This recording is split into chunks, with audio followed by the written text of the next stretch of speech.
Seja bem-vindo ao Trail Tropical.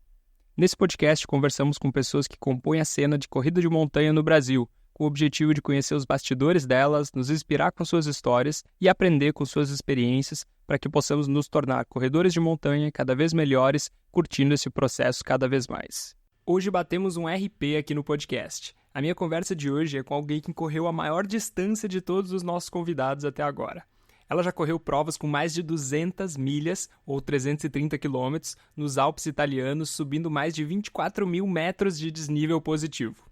E tudo isso morando em uma cidade onde o mais alto morro que tem é de 340 metros.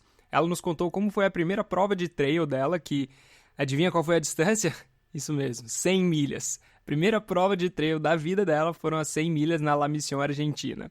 Além de todas essas histórias, falamos também sobre o trabalho que ela faz com preparação física e prevenção de lesão para os corredores de trilha, quais erros ela vê os alunos cometendo e nos falou também quais estratégias ela utiliza para vencer a mente e continuar correndo depois de quase 6 dias correndo direto.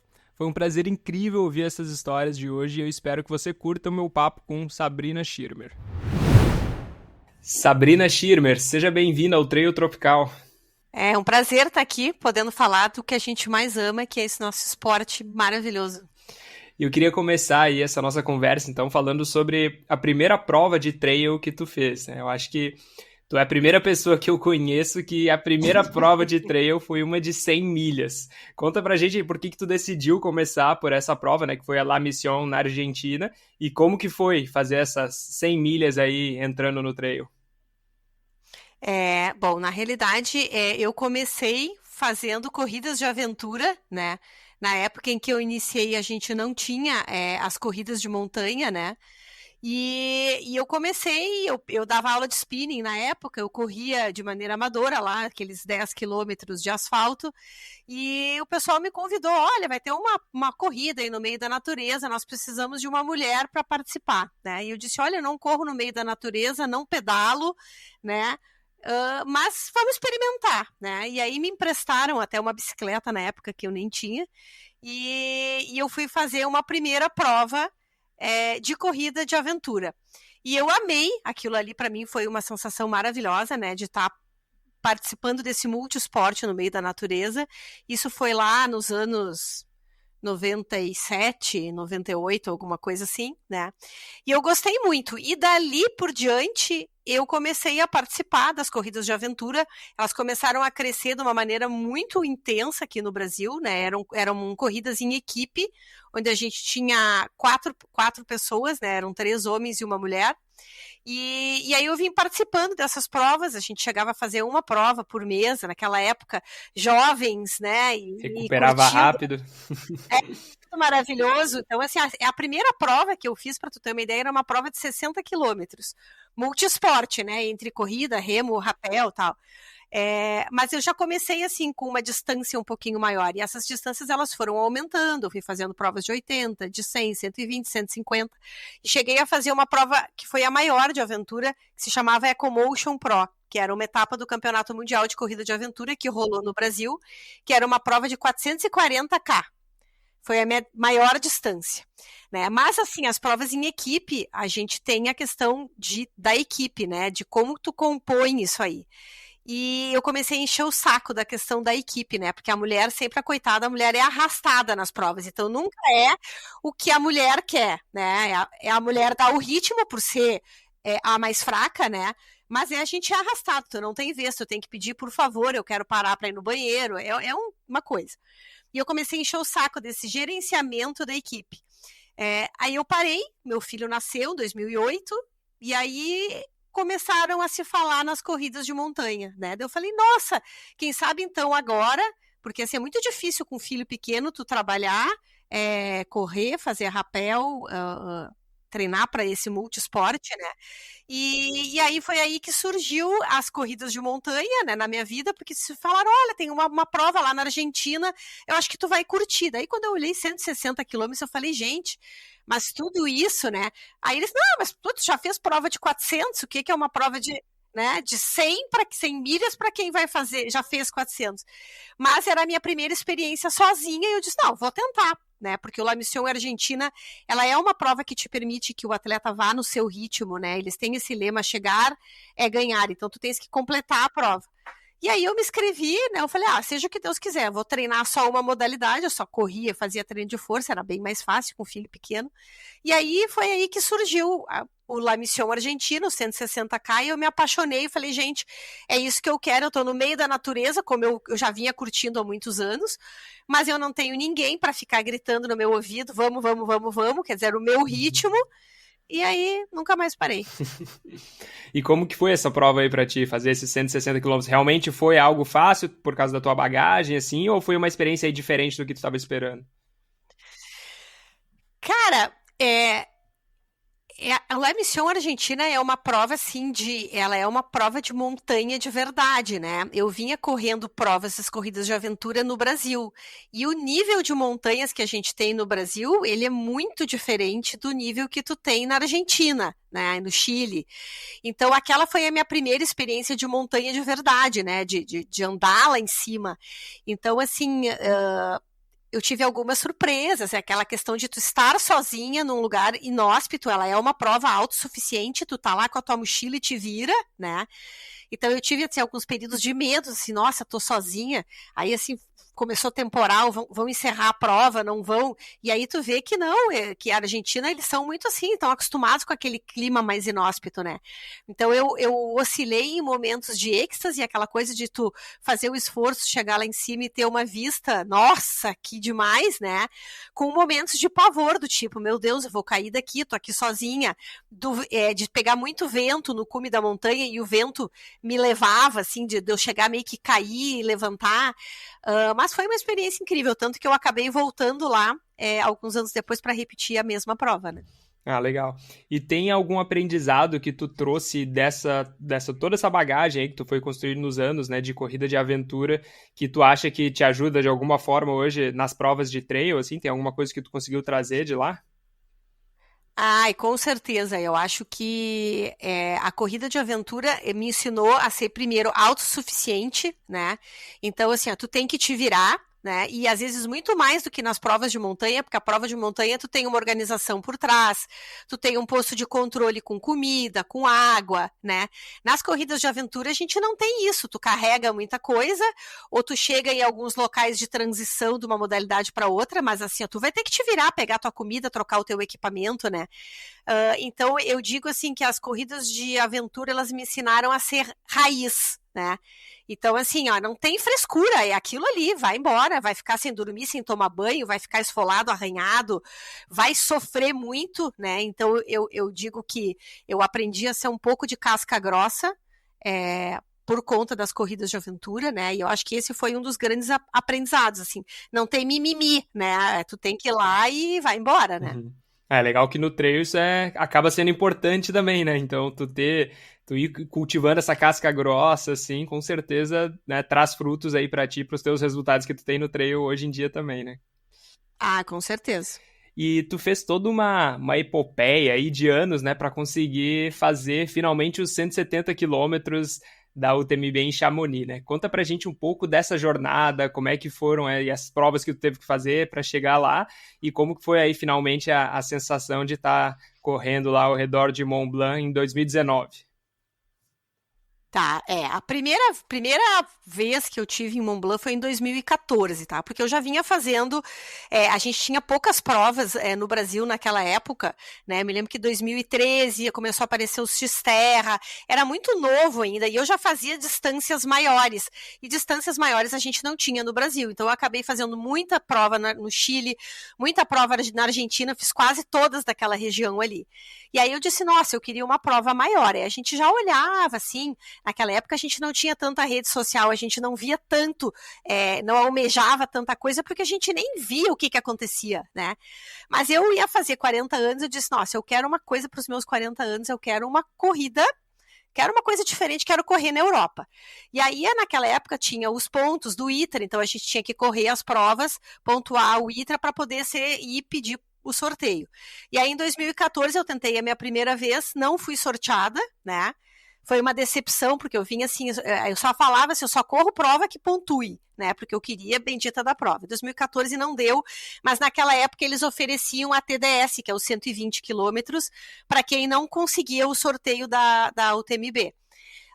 E aí, então, eu disse, não, então, já que é meus 40 anos, eu vou lá e vou fazer. Eu fiz a TDS, foi uma experiência sensacional aí, que a gente vê que as provas na Europa, o quão duras elas são e o quanto o brasileiro sofre, porque a gente não tem o mesmo nível de montanha aqui para treinar, né, e isso é uma coisa que pesa lá, né.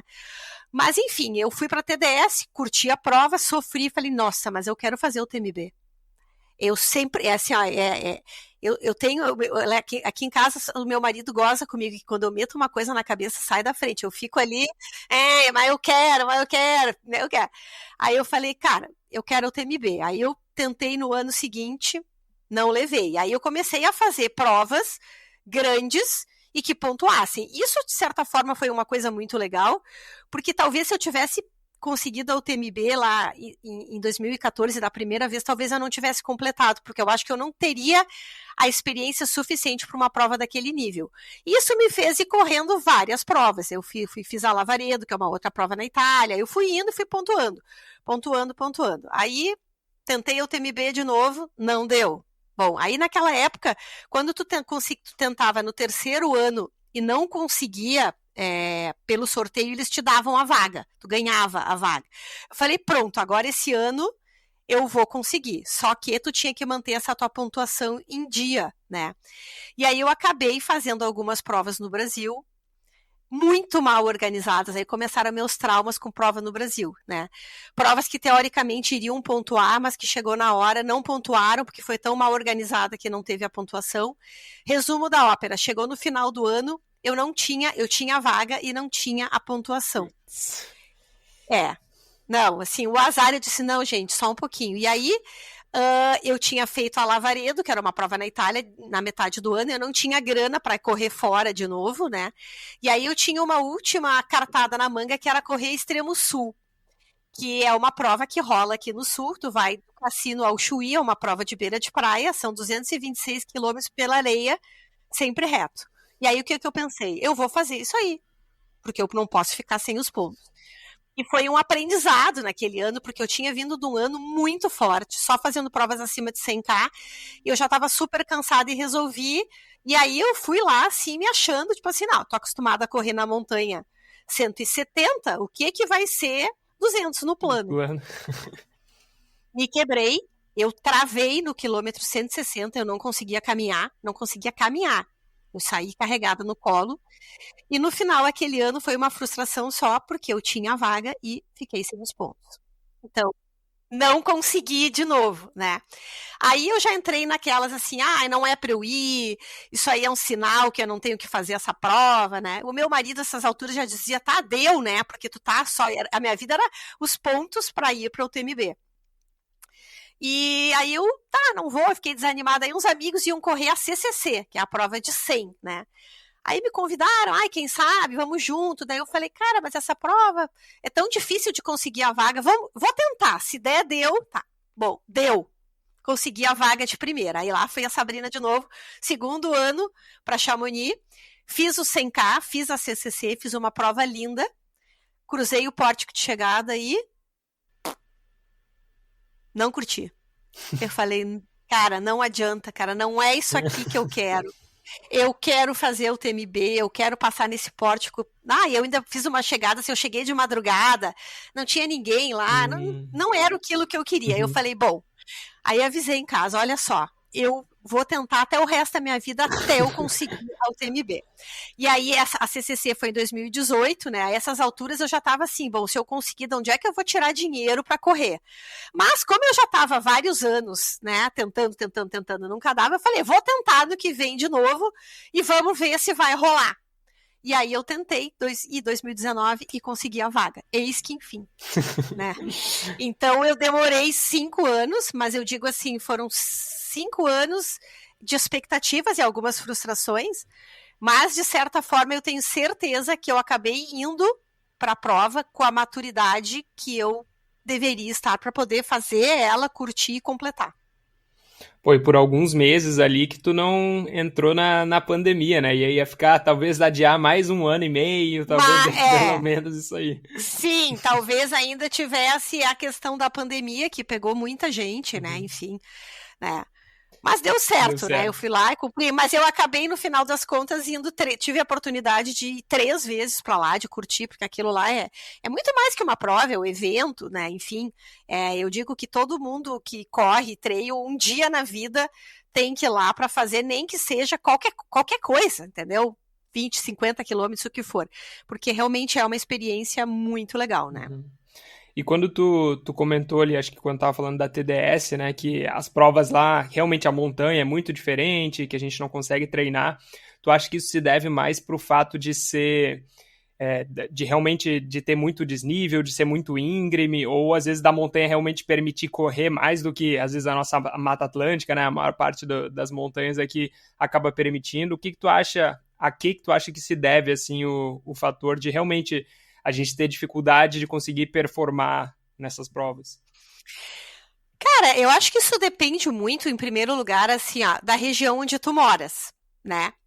Então, claro que assim, eu vejo assim, eu não moro num lugar que eu tenho grandes montanhas. O lugar mais alto aqui perto da região onde eu moro se chama Morro Santana e tem 345 metros, tá?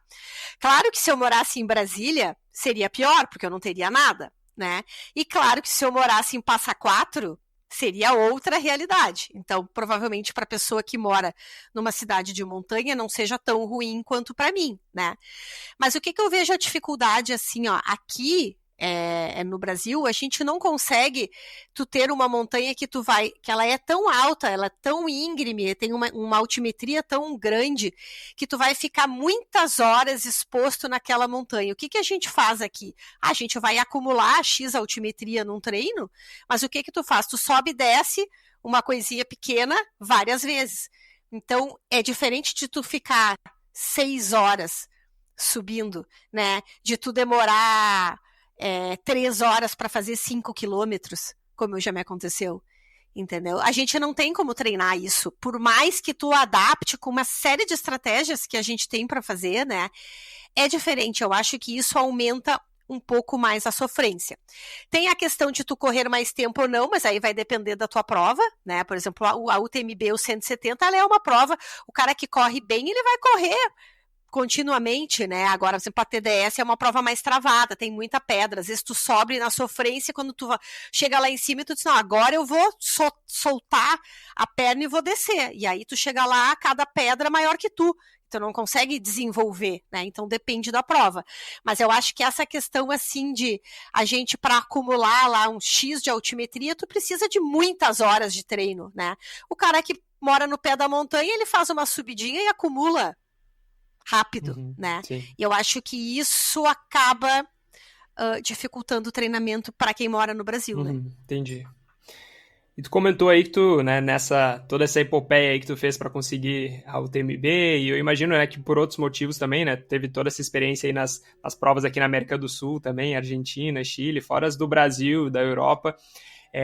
Tem alguma história aí, alguma mais emocionante, alguma aventura que tu viveu aí nesse nosso universo aí das corridas de montanhas, talvez uma prova que teve um significado especial para ti, ou alguma coisa que realmente mexeu contigo aí em todos esses anos? Olha, tem história, nós vamos ficar até amanhã conversando aqui. Mas eu digo assim, ó, a prova da minha vida até então, apesar de assim, a UTMB teve toda essa dificuldade, essa coisa do querer muito ir fazer, né? Mas eu posso te dizer assim que a prova que mais me marcou, que até então foi a prova da minha vida, não que daqui para frente eu não tenha outras, eu espero ainda ter, né?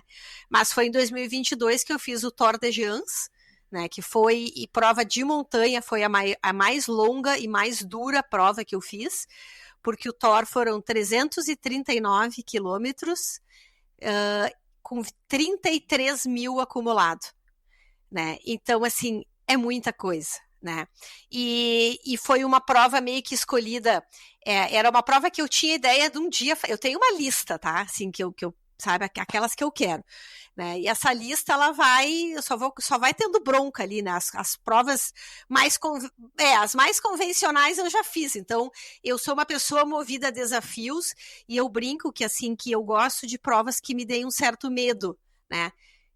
Que eu sei que eu tenho que me dedicar muito para aquilo ali, porque senão eu vou tomar pau. Esse medo é um fator motivador para mim, né?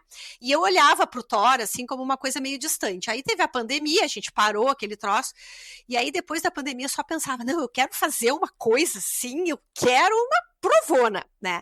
E eu sabia que a vaga pro Thor era uma coisa difícil, tem poucas vagas para brasileiro e tal. E aí, na época, eu disse pro meu marido, eu vou me inscrever no Thor. Daí ele, tá, caiu o teto de casa, né? É louca, não sei o que. Não, eu vou me inscrever agora, mas isso aí vai demorar, sei lá, 2, 3 anos, né? Nem tenho dinheiro agora, a gente vindo da pandemia. Falei, não. Cara, e eu ganhei de novo de primeira. Né? E aí eu fui pro Thor.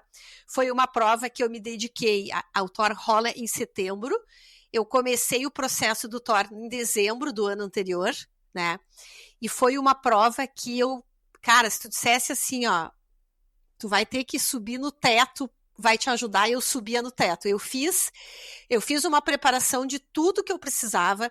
Eu estava vindo de alguns problemas estomacais bem importantes, tá? Inclusive, eu cheguei a pensar em não fazer mais provas acima de 50K, porque a coisa estava muito complicada, né?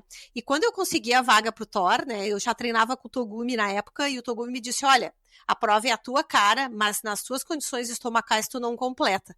Eu chegava a vomitar mais de 20 vezes numa prova de 100 quilômetros, e eu vomitava e continuava. Isso aí para mim já estava ok, eu já tinha feito tudo que tu podia imaginar e ninguém descobria o que estava vendo. E aí era aquela teoria assim, não, é o teu corpo dizendo que deu, não, é porque tu tá ficando velha, não, bom. E aí, quando eu consegui a vaga, eu falei, cara, eu vou mudar a minha vida para essa prova. E eu mudei, uma das coisas muito importantes, eu mudei radicalmente a minha alimentação, né? E eu fiz, assim, de dezembro a setembro, eu fiz uma dieta, assim, era aquilo, se tu dissesse assim, não, prova isso aqui, não.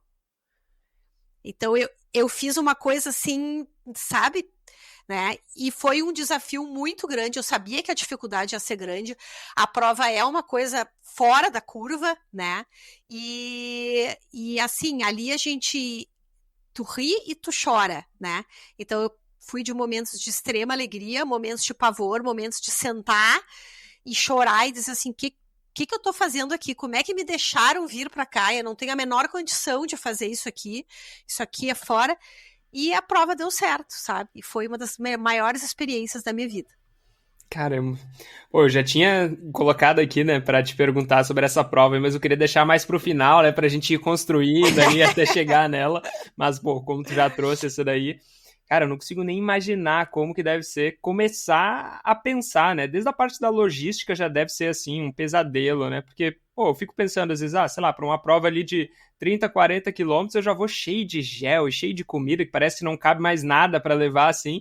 Cara, eu imagino para uma prova de 330, né? Quase 10 vezes mais do que isso, assim. Então, toda a logística de saber o quanto de comida tu vai precisar, né, comer, enfim, evitar a fadiga também, né, do paladar, né, como que deve ser isso. Então, eu imagino que deve ser vários fatores, né, que tu precisa pensar muito bem só para conseguir ali terminá-la, né. Então, o que tu acha como que tu estruturou, talvez, a parte de treinamento, assim, disso, assim, mais especificamente, talvez, de volume, de treino, assim, porque, geralmente a gente tenta ali fazer, né, pelo menos até as 100 milhas ali, o pessoal tenta fazer, às vezes na semana, pelo menos o volume, né, do que tu vai fazer naquele dia da prova ali, mas para isso aí já é um negócio que se torna inviável, assim, né? Como é que tu treinou essa questão de volume, periodização de treino?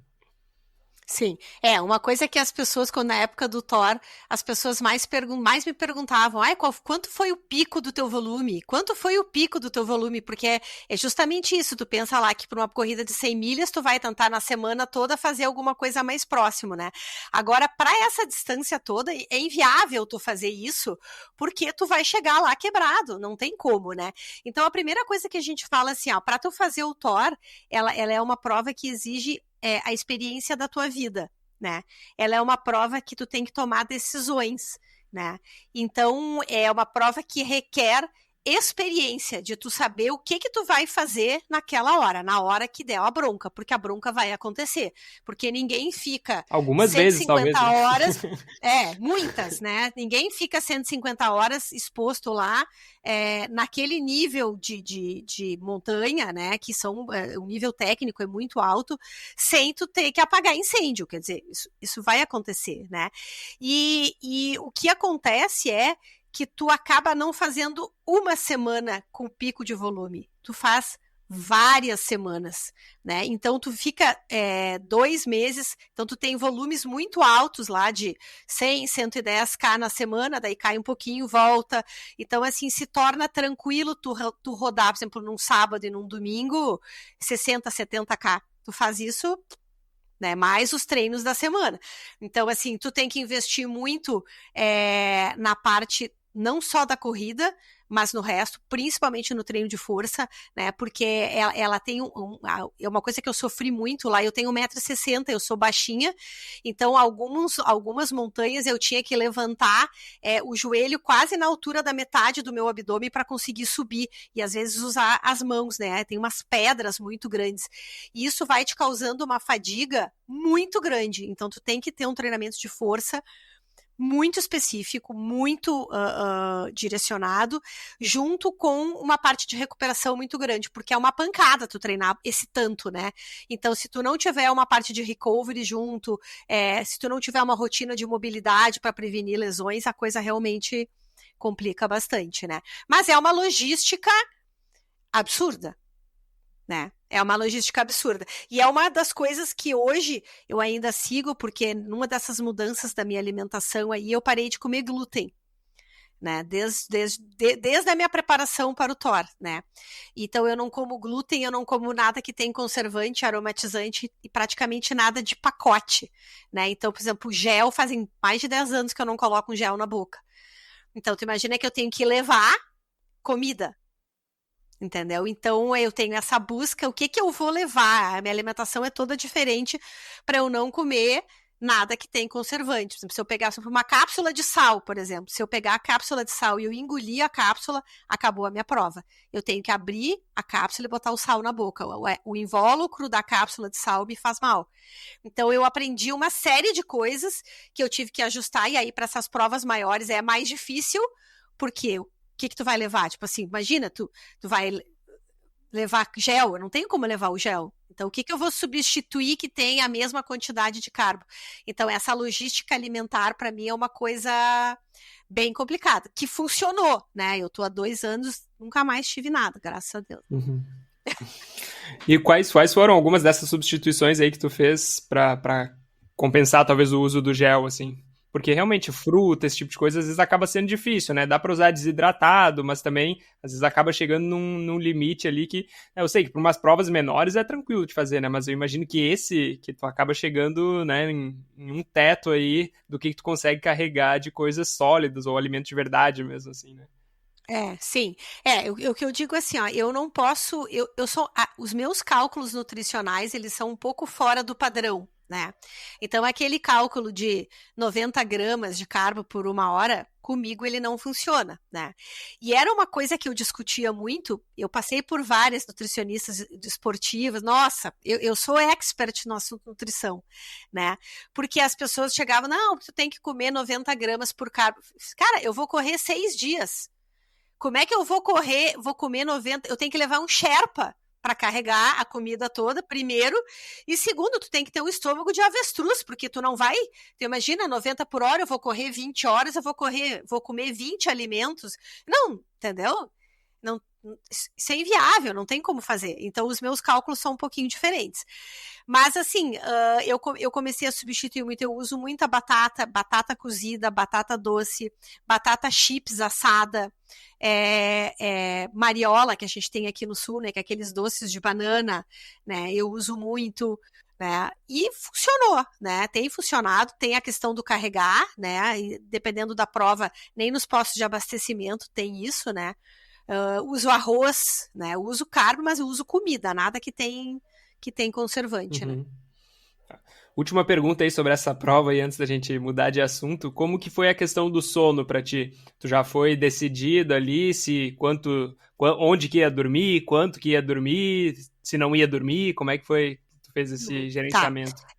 Assim, ó, o Thor, ele tem, nessa distância toda, ele tem algumas bases de vida, né? Onde tu sai da montanha, tu vai descer para um vilarejo, lá tem um ginásio, uma super estrutura, assim, com um banquete de comida, que eu brinco que a pessoa que come muito pode até engordar no Thor, tanta comida que tem.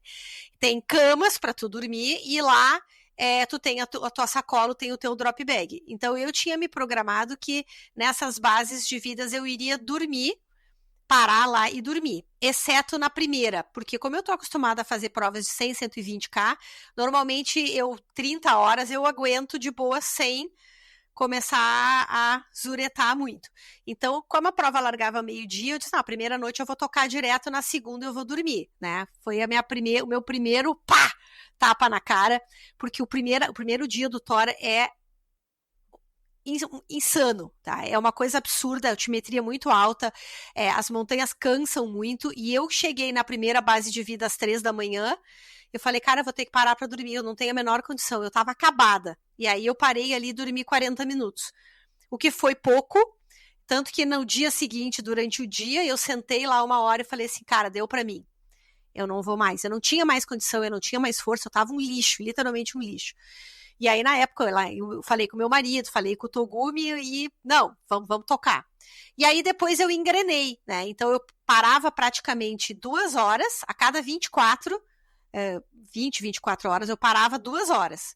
Então, eu tinha 15 minutos para chegar, tirar minha roupa, às vezes tomar um banho, porque tem uns chuveirinhos, tomava uma ducha, comia, ia dormir, 1h30, acordava, comia de novo, vestia e saía fora. Então, eu dormia 1h30, mais ou menos, por noite, porque assim, eu nunca fui, nem vou ser uma pessoa extremamente rápida, né? Eu sou tartaruguinha, me deixa 4, 5 dias, eu fico, mas não me pede para correr com pace ninja, porque eu preciso nascer de novo, né? Essa encarnação não rola, né? E o Thor, ele tem muitos cortes, né? Então não dá para assim, agora eu vou parar e vou dormir 3 horas, entendeu? Tu vai ser cortado. Então eu tive essa média e eu disse, não, se sobrar uma gordurinha lá no final, aí eu durmo um pouquinho mais, né? Mas eu cheguei a dormir no máximo 2h15, mais ou menos. Uhum. Né? E tu conseguiu terminar mais ou menos no tempo que tu estava se programando? Eu sempre digo que a minha meta é terminar, tá? Eu não tenho essa vibe, assim, eu quero terminar em X, eu tinha 150 horas para completar. E todo mundo perguntava, quanto tempo tu vai completar? Eu tenho 150 horas. Eu completei em 142. Foi bem melhor. Chegou da metade pro final, baixou o santo. Eu digo que entrou a Fênix, sabe? Foi uma coisa assim, eu ressurgi das cinzas, literalmente. Eu entrei meio que num flow, assim, no início, como ela é uma prova que tem muita altimetria e é uma prova muito técnica, tu não pode, é um erro isso, tu ficar viciado no GPS. Então eu andava um pouco e falei, nossa, não andei nada. Eu andava mais um pouco, olhava, meu Deus, eu não andei. Então isso vira um martírio, porque tu anda e não anda, né? E lá pelas tantas o meu GPS acabou a bateria, eu coloquei um power bank para carregar, ele estava meio com mau contato, ele não carregou, e eu falei, cara, azar, eu vou sem. E aí eu entrei na prova, sabe? Porque daí eu não estava mais preocupada que eu tinha que fazer X, que eu tenho daqui até lá tanto tempo, vambora. Né? Eu entrei tipo assim, eu tenho que ir e esquece o resto. E aí a coisa fluiu e eu consegui encontrar o meu ritmo de prova. Da metade pro final, foi uma coisa assim que fluiu, sabe? Foi bem legal. Que legal. Pô, obrigado aí por compartilhar essa experiência. Tu é o primeiro convidado aí que já correu, pelo menos que compartilhou sobre correr uma prova de 200 milhas, né? Acho que dá um pouco mais de 200 milhas, né? Esses 330 quilômetros. Porque na realidade ela é 330, né? Mas é aquela história, nunca é 330, é 339. Eu falei, e esses 9? Meu amigo, que horror! Imagino, caraca. Mas você já estava esperando que ia ser 339 mesmo? Ou era aquele 9 que não sabia? Não, é aquele 9 que chega na hora e sai espremido na laranja, sabe? Sim. Aquele que vem. Não, pô, tu é a primeira convidada aí a correr essas 330 quilômetros, é uma distância assim que... eu poderia ficar aqui perguntando pra ti mais 1 hora sobre essa prova aí, com certeza, porque é fascinante pra mim, assim, né? Pô, imagina tu chegar fazer uma prova de 100 milhas, né, 160 quilômetros, e saber que não tá nem na metade ainda, né? Então isso deve afetar a mente, né, de umas formas absurdas, assim, né? Tu sabe que tem uma parte da prova, até outro dia até ainda postei isso, foi uma coisa muito engraçada lá, num dos postos de controle, assim, eles são super animados, os italianos, nossa, motivam muito, né? Já estava todo mundo super cansado, aí eles se incentivaram, tal, daí o cara disse assim, não, quando tu sair daqui, não deixa de ler aquela plaquinha ali na frente, aí tem uma casinha no meio da montanha, assim, um visual, assim, de filme, né, aí tu sai, assim, tem uma plaquinha, assim, escrito à mão, né, Courmayeur, que é o local da chegada, faltam só 90 quilômetros. E aí tu lê aquilo, e aí tu pensa assim, cara, pra quem já andou, tá com 200 e tanto nas costas, realmente, faltam só, entendeu? E aquilo ali é uma coisa muito louca, mas aquilo ali te dá uma motivação, tu pensa assim, cara, eu já andei 220, o que é mais 90? Agora não é mais nada, vambora! Pra quem tá correndo na prova, deve ser essa sensação, né? O problema é pra quem tá simplesmente, tipo, saindo pra fazer uma trilha ali num dia, saiu de manhã e viu isso aí, só 90 quilômetros, né, pra lá. Logo ali. O cara nem entende. E Sabrina, hoje tu consegue conciliar o teu trabalho, né, como profissional de educação física, com a corrida também, né, trabalhando com prevenção de lesão, melhora de performance, assim. E eu queria ouvir de ti, assim, quais são os principais erros que tu vê os corredores cometendo nessas tuas áreas de atuação, assim, e como que tu, com o teu trabalho, ajuda, né, a gente, né, nos ajuda a estar evitando esses erros, assim. Uhum. Bom, tu sabe que assim, ó, eu comecei a estudar mais a fundo assim o movimento na época que, justamente quando eu fazia as corridas de aventura, porque a gente treinava pouco, né? Quer dizer, treinava muito a corrida e treinava pouco o resto. E todo mundo vivia machucado, ou não machucado, com dores, né? Quando a gente tem 20 anos, tu tem uma dorzinha aqui, uma dorzinha ali, e tu, vambora, dá nada, né? Amanhã melhora e esquece. Mas à medida que tu vai ficando mais velho, eu comecei a... Nossa, o que eu posso fazer? No início era para mim, Sabrina, o que eu posso, Sabrina, melhorar dentro do meu treinamento para prevenir lesões e eu poder durar ou perdurar mais tempo no meu esporte.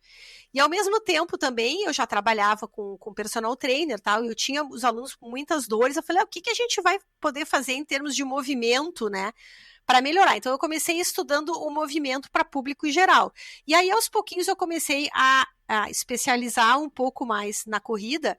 E foi quando veio a pandemia que aí eu falei, nossa, a gente estava aqui parado. Tá? Eu falei assim, nossa, como eu posso ajudar as pessoas? Eu estou estudando tanto isso, como eu poderia ajudar as pessoas através do Instagram da vida? E foi aí que eu comecei a trabalhar uma maneira mais pontual no Instagram, né?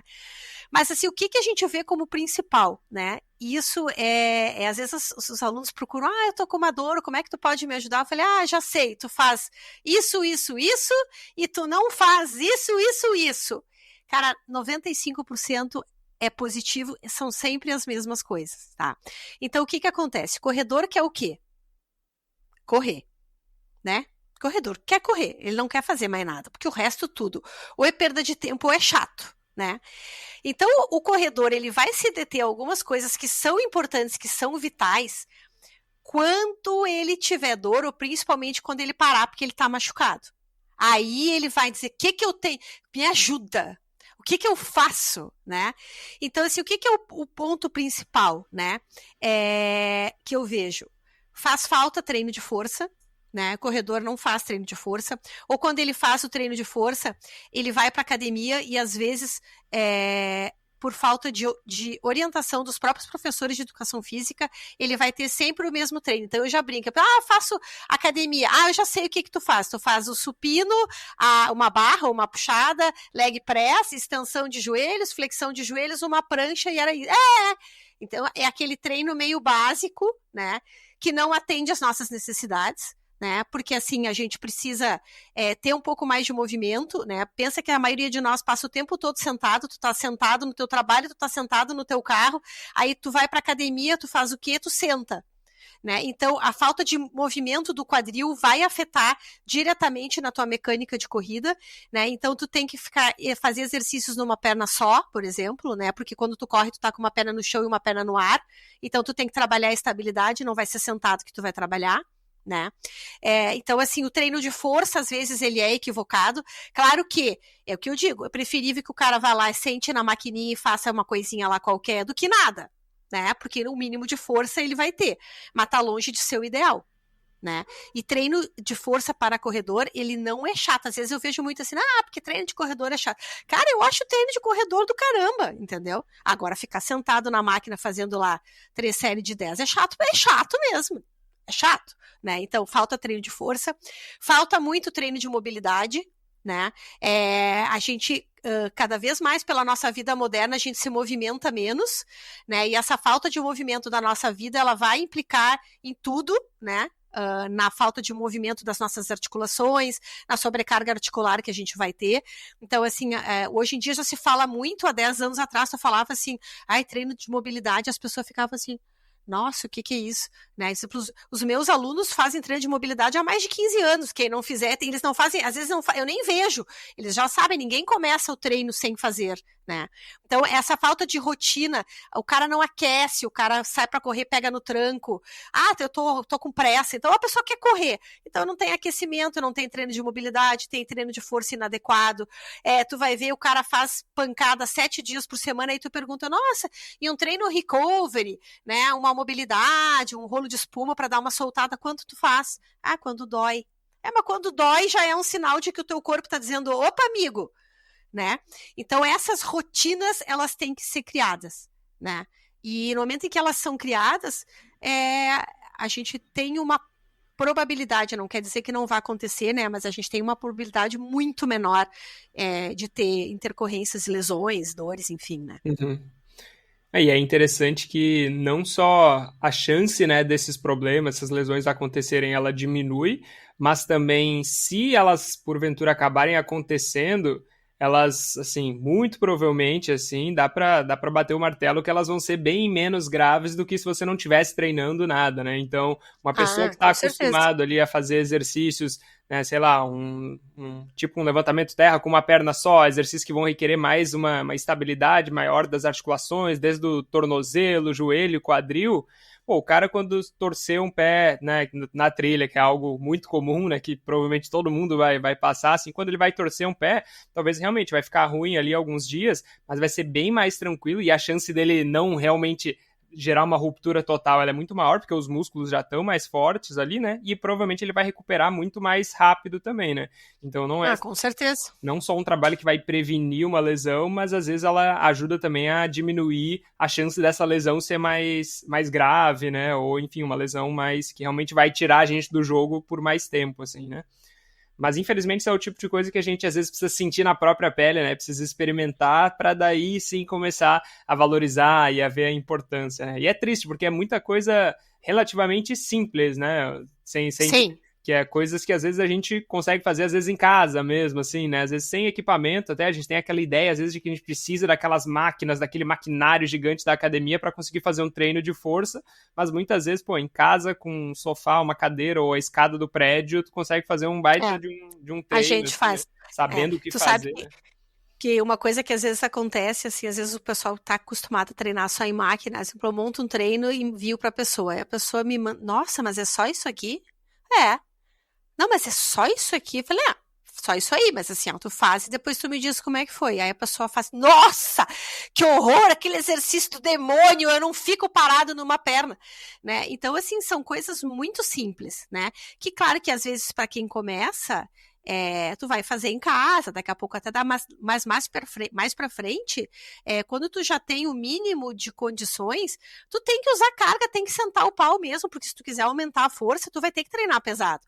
Mas a questão é que eu digo, é como uma construção de uma casa, né? Tu tem que ter uma boa fundação, essa boa fundação são padrões básicos de movimento, é ter uma boa mobilidade, né? É conseguir fazer uma boa estabilização, para depois tu botar as paredes, né? E tu começar a fazer um trabalho pliométrico melhor, um treino de força mais intenso, para depois tu botar o telhado, que é a pancadaria.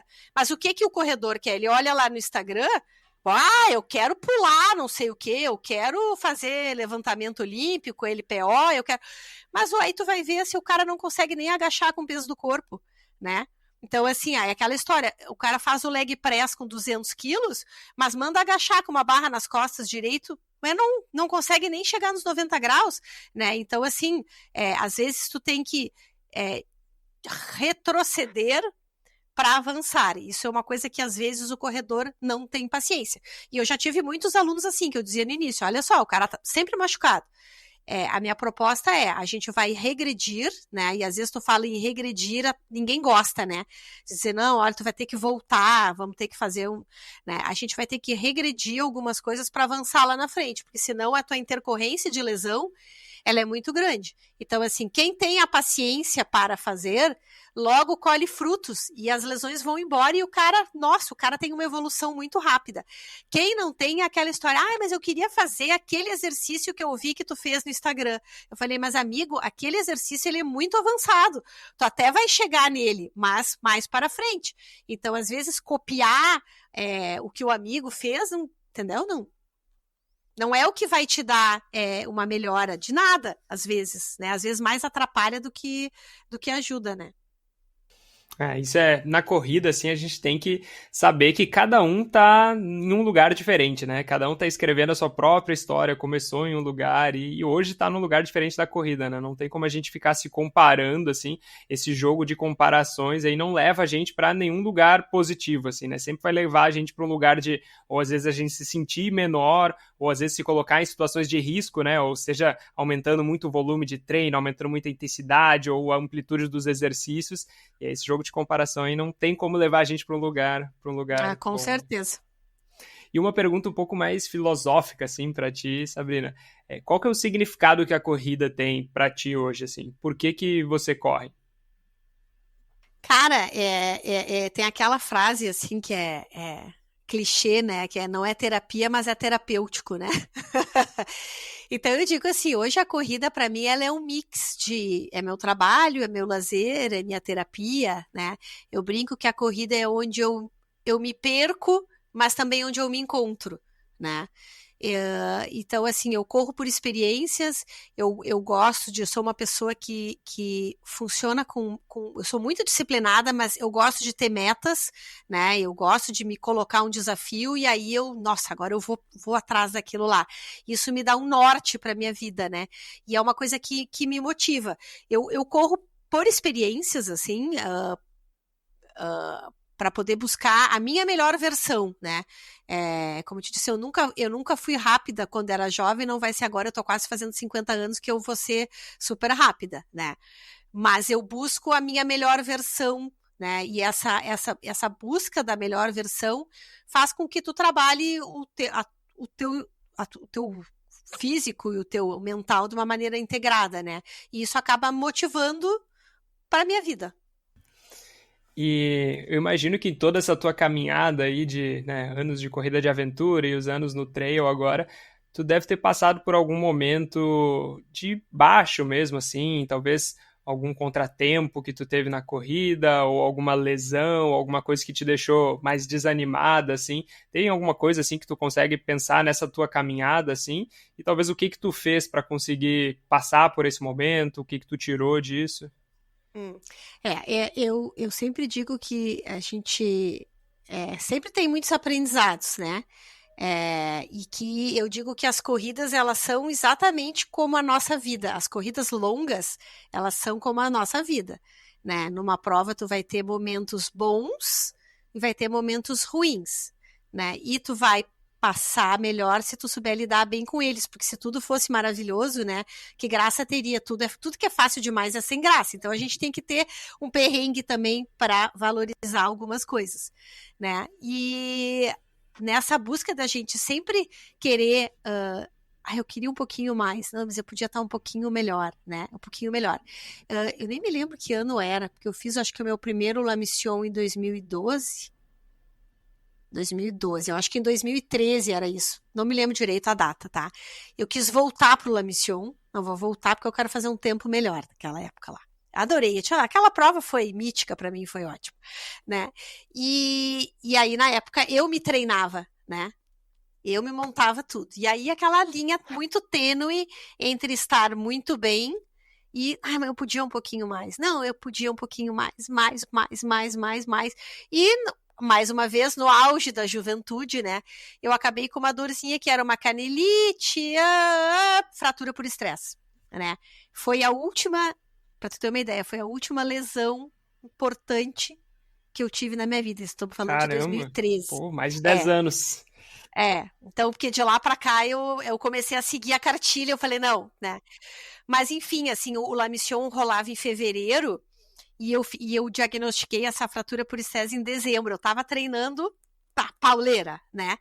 E aí, como fratura por estresse, era uma fratura bem grande, eu fiquei 3 meses, não pude ir pra prova, por óbvio, e fiquei 3 meses sem poder correr, né? Na verdade, eu fazia deep running na época, que é com colete flutuador, eu corria dentro da água para não impactar, né? Mas por fazer exercício, porque eu sempre fiz exercício para mim ficar 3 meses sem fazer nada, mas assim, eu pedalava, tudo me doía, pedalava doía, caminhava doía, trabalhava doía, né, e esses 3 meses foram meses horríveis, porque eu peguei ainda o verão, né, então eu ia pra praia, final de semana, sentava na cadeira, assim, aquela coisa de gaúcho, chimarrão, né, e olhava as pessoas correndo, eu falei, gente, eu tô aqui, cara, e eu tô aqui, né, então, o aprendizado que eu tive é que no momento em que tu começa a ter distâncias muito grandes, ou tu começa a ter desafios muito grandes, tu vais precisar de ajuda. Tu vai precisar de ajuda, porque por mais que tu saiba o que tu tens que fazer, tu precisa de alguém que pare e te olhe por fora e pense, não, menos. Porque eu sou a pessoa que precisa me dizer menos, porque eu vou querer mais. Se eu achar que eu quero mais. E aí, logo em seguida, eu comecei a treinar com o Togumi, né? E eu disse, cara, eu preciso de alguém, no meu caso, que me diga menos. O menos é mais, né? E é o problema de todos nós. A gente sempre acha que pode um pouquinho mais, né? Então, naquela época ali, eu vi que eu precisava de alguém que me ajudasse, né? Para que eu não passasse da conta, né? Então foi um aprendizado, assim, foi uma lesão que fiquei muito mal na época, porque, nossa, 3 meses sem correr foi horrível, mas eu aprendi que em provas muito grandes eu precisaria de ajuda, de outro profissional, né, que me olhasse de uma maneira de fora, né. E pelos teus relatos, assim, pra mim tu parece ser uma pessoa que tem talvez a parte mental muito forte, assim, né? E eu sempre, né, tento ficar, né, pensando assim sobre no trail, né, o quanto talvez o meu mental tá forte, será que eu tô treinando o meu mental tanto quanto eu tô treinando o meu físico também? Eu acho que nessas provas, principalmente, né, quando a gente vai indo para essas mais longas aí, 100 milhas, 200 milhas, eu acho que essa parte mental deve influenciar cada vez mais até. Pra ti, né, com toda essa tua experiência que tu tem, o quanto tu diria, assim, se tu pudesse ser objetivo, assim, né, quanto por cento tu diria do trail que é um esforço físico e o quanto que seria um esforço mental aí nas provas, assim, e talvez isso é algo que vem de fato facilmente para ti, fácil para ti, vem naturalmente, assim, ou é realmente um esforço muito grande para ti ficar treinando essa parte mental e ficar ali durante a prova lutando contra a tua mente ali que tá dizendo para tu parar, dizendo para diminuir? Como é que é essa questão para ti aí? Talvez um pouco dos resultados aí mais objetivos primeiro e se tu usa alguma estratégia, alguma coisa assim durante as provas para ti. Tá, eu acho que quanto mais velho tu fica, mais a questão do treinamento ela é importante. Treinamento físico, tá? Porque o que acontece? Quando tu é jovem, tu é jovem, entendeu? Tu tem energia, tu te recupera mais rápido, tu tem mais força, tu tem mais tudo, né? Então, se tu treinar pouco e tu tiver uma cabeça boa, a tua cabeça te leva, tá? Quando tu vai ficando mais velho, tu precisa treinar muito. Porque senão, realmente, a gente paga o preço, né? E aí, a questão mental, ela vem por si só, porque tu já tens a experiência, né? E o que eu vejo hoje, a dificuldade da questão mental das pessoas é porque as pessoas têm pressa, né? Então, às vezes, me perguntam assim, quanto tempo tu demorou para correr 330 quilômetros? A minha vida inteira. E foi a minha vida inteira, porque eu tô com 50 anos, eu comecei a correr com 20, eu demorei 30. Eu não tive pressa. Então, a minha cabeça hoje, me levou ao final de uma prova de 330 quilômetros, porque eu passei 30 anos trabalhando ela. Eu comecei lá correndo 10 e fui galgando, né? E isso faz com que tu vá passando pelos perrengues e vá aprendendo a administrar e vá conversando contigo mesmo e pensando assim, não, agora tá ruim, mas ali vai ficar bom. Não, mas agora eu vou chegar no cume da montanha, eu vou ter um visual do caramba e essa dor vai passar. Não, agora eu tô com sono, mas eu vou ver o nascer do sol e isso vai me dar um up. Então, tu vai usando desses gatilhos, assim, porque tu já sabe, tu já te conhece, só que isso a vida vai te dar. Por mais que eu te diga que, olha, tu vai chegar lá no topo da montanha e tu vai te dar um up, né? Tu tem que passar por isso. Porque talvez para ti não funcione assim, talvez para mim isso me motive, para ti não, né? Então, tu tens que ter a paciência de ir galgando, aumentando as distâncias e à medida que isso for acontecendo, tu for trabalhando o mental. Mas, infelizmente, hoje as pessoas têm pressa, né? Então, hoje, o que a pessoa quer? Eu quero correr os 170 quilômetros de Mont Blanc. Porque é a prova da vez. Entendeu? Então, assim, ó, o que eu digo assim, a gente tem provas maravilhosas no Brasil, com nível técnico maravilhoso. Depois a gente passa para o Chile, para a Argentina, a gente tem provas espetaculares com outro nível técnico, e aí a gente tem provas na Europa com outro nível técnico, né? Aí o cara correu uns 10 quilômetros de chimbiquinha, e o cara, não, ano que vem eu quero estar em Mont Blanc. Mas, sabe, porque tem a questão da moda, onde todo mundo vai, do atrativo e tal. Mas, assim, aqui, tu tem que ter muito quilômetro rodado embaixo dos teus pés. Ninguém vai te ensinar, entendeu? Não tem psicólogo do esporte que te dê dicas motivacionais e tu diz, não, agora eu sei tudo, eu vou botar em prática. Tem, entendeu? É a vida que vai te ensinar.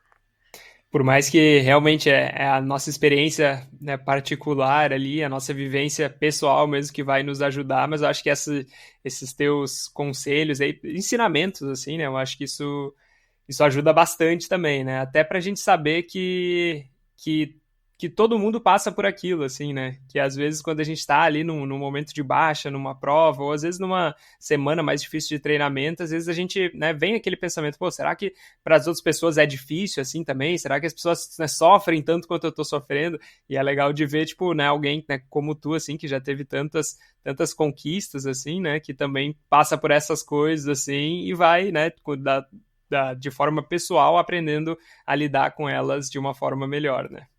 É o que eu sempre digo, assim, ó, tanto em provas quanto em treinos, a hora da bad, ela sempre chega.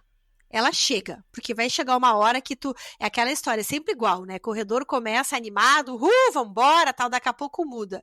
O que eu tô fazendo aqui?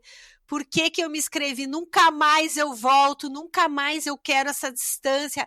Aí terminou. O cara nunca mais tá me doendo tudo, que horror, não sei o que. O cara dorme, no outro dia ele já tá pensando, opa, né? É sempre igual. Parece que corredor tem memória curta. O cara no outro dia já mudou, né? A questão é que tu aprende que, às vezes, nas horas ruins, tu não pode tomar decisões. E isso é uma das coisas mais sábias que tem, porque às vezes tu tá achando que tá ruim, e aí tu desiste, aí tu vai pro teu hotel, pra tua casa, tu dorme, tu acorda no outro dia e, por que eu desisti? Não tô nem com dor. E aí tu vê que aquilo ali era só tua cabeça, né? Brigando contra ti, né? Então, a gente não toma decisões nessas horas, mas as horas, é o que eu falei, é como a vida. Imagina se fosse tudo perfeito. Não, mas uma hora vai ser ruim, mas daqui a pouco vai ser bom. E aí, assim, tu vai conversando contigo. E para a gente ir se encaminhando aqui para nossas perguntas finais, Sabrina, tu pode compartilhar com a gente algum erro que tu já cometeu aí na tua jornada aí de corredora e o que tu aprendeu, talvez, com esse erro? E aí pode ser algum erro de execução, alguma estratégia de prova que poderia ter feito diferente, ou às vezes alguma maneira do treino, para quando for escalar um volume, algum erro aí nessa caminhada aí que te trouxe algum aprendizado? Cara, eu acho que a minha maior dificuldade foi a questão alimentar, né? Que, como eu te falei, eu fiquei 10 anos aí brigando, né? Comigo mesma, né? Tanto que chegou um ponto que eu disse, cara, tá demais assim a coisa, né? Então, na época, eu julguei que eu tinha feito tudo que eu poderia ter feito, né? Para melhorar, né, não funcionou. Eu acho que eu me expus um pouco demais por conta disso, né? Então, assim, tu imagina numa prova lá, me lembro, um Patagonia Run da vida lá, 120 quilômetros. Cara, quando eu comecei a contar quantas vezes eu tinha vomitado, eu já tinha vomitado mais de 24. Parei em posto médico. Olha, assim, ó, eu deveria ali, tipo assim, eu atravessei a linha, foi too much, né? E aí a gente sempre tem essa dificuldade muito, né? Que mais uma vez é uma linha tênue entre, não, mas falta só um pouquinho, e quando tu aumenta a distância bem nessas, não, mas faltam só 30 quilômetros, eu já corri 80, né? Mas às vezes talvez eu tivesse me arriscado um pouco, assim, fisicamente, de ter extrapolado um pouquinho, né? Hoje eu já seria um pouco mais conservadora nesse sentido, né? Mas são coisas que às vezes tu não tem como mensurar, né? Depois que passa, aí tu pensa assim, nossa, realmente passei um pouco do limite onde eu poderia ter ido, né? Uhum. E tu tem algum método de treinamento que tu usa, pode ser contigo ou com os teus alunos até, alguma abordagem que tu considera não convencional aí, que a maioria das pessoas talvez faz diferente e tu faz dessa outra forma, assim? Tem alguma coisa que tu faz talvez diferente aí da maioria? Olha, não sei se dá para considerar não convencional, né? Mas assim, já tem muitos profissionais do movimento já trabalhando nesse sentido, né? Eu sempre gosto de usar esse exemplo, assim, se a gente pegar, por exemplo, o homem primata, tá? Vamos pegar lá na pré-história, né? Quando a gente não tinha mobiliário, não tinha carro, não tinha nada. O que o homem fazia? Ele se movimentava no meio da natureza de diversas formas em todos os ângulos, para os lados, para frente, para trás, nas diagonais, né? Então a gente usava as nossas articulações em toda a sua capacidade, né? E aí veio o mundo moderno, veio a evolução de uma série de coisas, mas a gente teve uma regressão do movimento humano porque a gente ganhou onde nós estamos sentados hoje, que é a cadeira, né? Então o nosso corpo ele vai ficando cada vez mais pobre em movimentos, porque a gente senta no trabalho, a gente senta no carro, a gente se movimenta muito pouco, né? E isso é uma das grandes causas de ter um pouco mais de rigidez, de ter um pouco mais de tensão articular, tensão muscular, tal. Então eu preconizo muito nos treinos o que a gente chama de movimentação tridimensional, ou seja, o nosso corpo é tridimensional, é fazer com que o corpo ele se movimente para todos os lados, para todos os ângulos, procure explorar isso para que a gente tenha uma articulação mais saudável, uma musculatura mais apta para aguentar aí a nossa pancadaria. Ah, legal. Pô, isso é importantíssimo, assim, né? E isso é uma coisa até que, não sei se tu sabe, né? Mas eu sou quiropraxista também, né? Eu tenho uma clínica aqui no Rio de Janeiro e a gente tem um estúdio também, que a gente trabalha essa parte de exercícios, né? Tem fisioterapeuta, educador físico. E aí a gente sempre estressa, principalmente com o corredor, a importância de também estar trabalhando toda essa musculatura de core também, que tudo isso, principalmente no trail, né? Acaba impactando muito, assim, né? Porque cada passo que tu tá dando é diferente, né? E aí cada passo que tu dá é diferente, o teu corpo tá tendo que fazer uma série de movimentos e adaptações, né, e compensações para conseguir te manter em equilíbrio e evitar com que tu caia, né? Então essa musculatura do corpo como um todo a gente deve ser olhada, né, quando a gente está treinando para algo específico como o trail, assim, e é muito legal isso que tu traz, assim, também, porque realmente o nosso corpo ele foi desenhado para o movimento, assim, né? Isso é algo que a gente sempre gosta de bater na tecla, assim, né? Não, ele foi o design dele, né, o desenho dele foi feito para se mexer, e aí se a gente não dá esse movimento em todos esses planos, né, que ele consegue fazer, a gente vai perdendo, né, a capacidade de realizar esses movimentos, e aí daqui a 40, 50 anos, quando a gente for querer fazer aqueles movimentos para, né, fazer qualquer coisa, a gente vai perdendo, né, então isso é importante. Não diria nem 40 anos, daqui a 5. Não, pois é, isso é verdade, eu fui generoso aqui. E Sabrina, para a gente encerrar, então, onde que o pessoal talvez pode te encontrar aí esse ano? Quais são tuas próximas provas-alvos? Onde que tu vai estar aí nesse universo da corrida? Tá, bom, esse ano eu tenho, eu vou pro La Mission agora em Passa Quatro. Boa. Tá, mas assim, eu já corri o La Mission 2 vezes, os 80K. Esse ano eu vou correr os 15. Caramba, olha aí. E aí todo mundo, ai, que horror, vai correr os... Não, vou correr os 15, eu vou lá assim, de boa, vou lá pra brincar. Vou pra brincar mesmo. Vou pra me divertir. Porque de Passa Quatro, eu vou direto pra França, eu vou fazer a PTL, agora dia 26 de agosto, que é a prova maior da UTMB, é o circuito maior. La Mission vai ser só um aquecimento, então, para essa prova. No La Mission eu vou só brincar, vou só dar um susto. Vou dar um susto. Até porque provas, imagina, eu tô treinando para uma prova de 300K, de novo, né?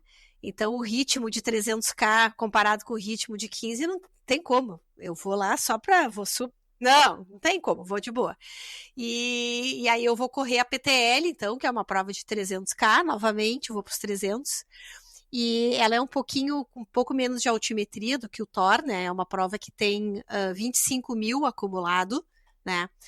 Mas ela tem duas peculiaridades, né? Ela não é uma prova marcada, ela não existe bandeirinha, tu tem que navegar, então tu tem o GPS, tu entra com o GPS, tu tem que te achar lá. Corrida de aventura aí vai te ajudar, né, nisso aí, então, a experiência. Exato.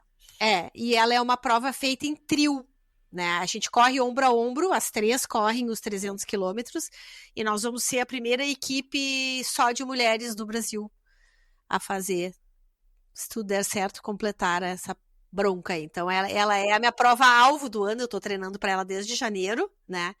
E aí eu brinco que depois dessa eu vou me aposentar, né? Mas já fizeram até umas apostas aí, tá?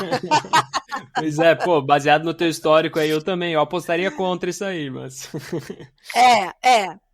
Não, é que eu gosto das provas longas, né? Mas assim, o treinamento para uma prova de esporte, ele é muito grande, ele requer uma dedicação muito grande, nossa, né? E a gente tem que abdicar de muitas coisas de família, de trabalho e tal. Ela é difícil.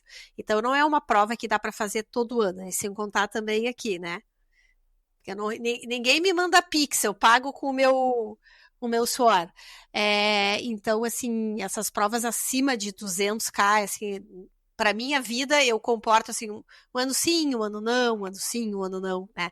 Mas eu tô fazendo 50, né? Então também não dá, assim, para querer... Eu tenho que escolher, entendeu? O que eu vou fazer ainda. Boa, não, legal. E quem são as outras brabas aí que vão contigo nessa prova? Vão comigo a Lucinara Guerreiro, que é uma gaúcha também. A Lucy mora aqui em Porto Alegre, ela já tem experiência também em provas longas. E a Kátia Ronise, que na realidade é mais experiente que eu. A Kátia é uma gaúcha que mora em São Paulo. E a Kátia tem um histórico enorme de provas longas, de corridas de aventura. Ela já fez várias provas em volta dos 500K aí também. Então tem bastante experiência. Então, alguns quilômetros embaixo dos pés, as 3 aí. Imagina. E tu comentou, né, que tu faz esse trabalho agora, né, como personal, ou enfim, trabalhando com corrida, com treinamentos também através da internet, né? Então, como é que funciona aí se o pessoal quiser talvez conhecer mais o teu trabalho, entrar em contato para saber mais sobre como que funciona? O melhor meio seria o Instagram mesmo? O Instagram, melhor meio o Instagram, que é o Sabrina_Schirmer_. E eu costumo compartilhar ali, produzir conteúdo, né? Agora até esse período maior dos treinos das provas eu dei uma segurada, porque realmente falta tempo, né? Mas eu costumo produzir bastante conteúdo de trail, como um todo, né? Como corrida. E através ali do Instagram mesmo, pode me chamar por ali.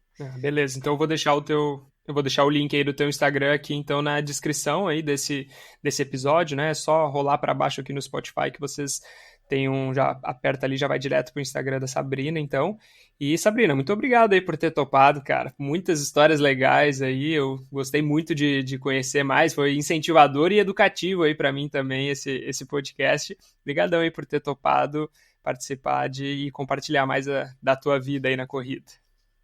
Legal, eu que agradeço, porque eu sempre gosto muito de falar do esporte, né, e fomentar esse nosso esporte sempre é bom demais. Muito obrigado por ouvir mais esse podcast. Se você curtiu, por favor, nos avalie com 5 estrelas no seu aplicativo de podcast. Isso nos ajuda muito a ser encontrado por mais pessoas que estejam procurando conteúdos como esse e contribui para o crescimento do trail no Brasil. Se quiser nos acompanhar no Instagram, é só pesquisar por Trail Tropical Podcast e nos vemos por lá. Até o próximo e se divirta nas montanhas.